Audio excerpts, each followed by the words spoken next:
हाय, hello, नमस्कार. काल मी मम्मीकडे आलेली कारण की ते मी पुढे सांगतेच.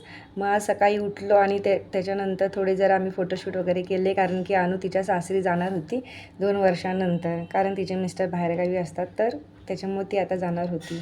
आणि ते आम्ही गप्पा गोष्टी केल्या. कसं किती जरी जवळ असलं तरी बहीण अजून जवळच असावी असं वाटतं. इथं सगळं तिचं पॅकिंग चाललेलं इतक्या वर्षाचं. घेऊन जायचं सगळं सामान वगैरे तिचं, तिच्या मुलीचं खेळणी वगैरे सगळं पॅक करायची होती. आणि किट्टू आणि सखी इथं खेळत बसले होते.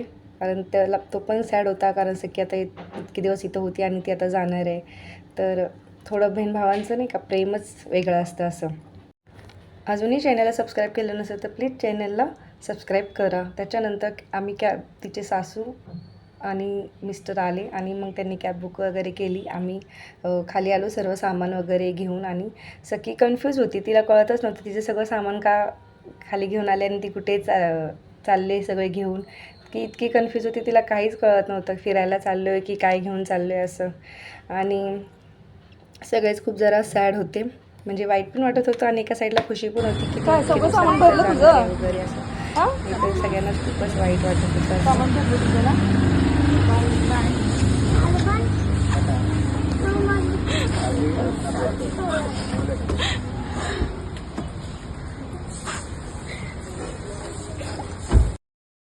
आम्ही तिला सोडून आल्यानंतर घरी आल्यानंतर किट्टू आणि माही दोघं पण खूप रडत बसलेले कारण की त्यांना करमतच नव्हतं.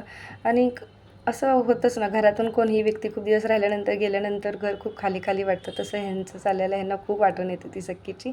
आणि जर माझे व्हिडिओ बघायला आवडत असेल तर लाईक करा, शेअर करा आणि सबस्क्राईब करायला विसरू नका. ओके, बाय, भेटूया नेक्स्ट व्लॉगमध्ये.